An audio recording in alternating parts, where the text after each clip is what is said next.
What is it about world-class leadership that makes it so great? And actually what I discovered is there are 5 things. I found these 5. First of all, world-class leadership has genuine depth. It's not about one leader. In fact, you could describe world-class teams as a team of leaders. Great example is the England rugby team who won the 2003 World Cup. They actually had 7 distinct leadership roles within a team of 15 players. And it wasn't by accident at all. They knew that they had a dearth of leadership. They knew how important leadership was. So Clive Woodward worked for 3 or 4 years to develop leaders within that team who could lead on the field. Secondly, and we've heard plenty about this today, they envision their purpose. They understand why they do what they do. They understand why it matters, why you have to do it well, why it's important. They understand that. And interestingly, that's not understand the strategy or understand the target or the goal. It's different. That's they understand their purpose, why they do what they do and why is it important, why does it matter.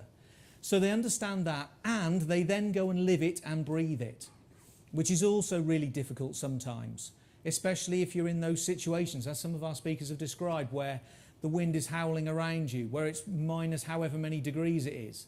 If you've just woken up and you've just gone backwards 8 miles after walking forward 7, you know, those are the times when actually embodying your purpose and living and breathing that purpose become more difficult. It's far easier to compromise it in those moments. They also understand that they need to lead through influence. Great leaders that I've seen lead through influence, not direction, not instruction, but influence. They fundamentally understand that leadership is not dictated by leaders. Leadership is always dictated by followers. Followers choose whether they're going to follow or not. You know, social media tells us this. People can follow and unfollow whoever they like, whenever they like.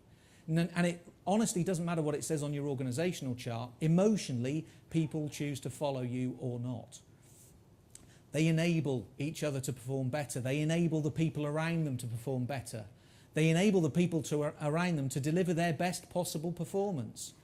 And not just some of the people, not just the ones who are quite like them, who they're quite similar to, but they allow everybody in the team to perform at their best.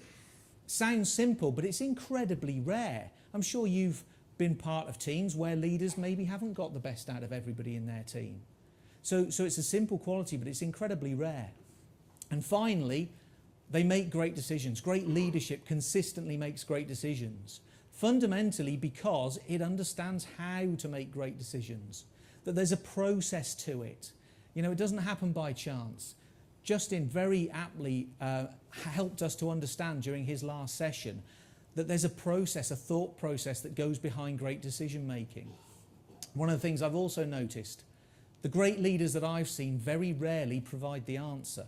Often great leaders ask great questions. That's what differentiates them.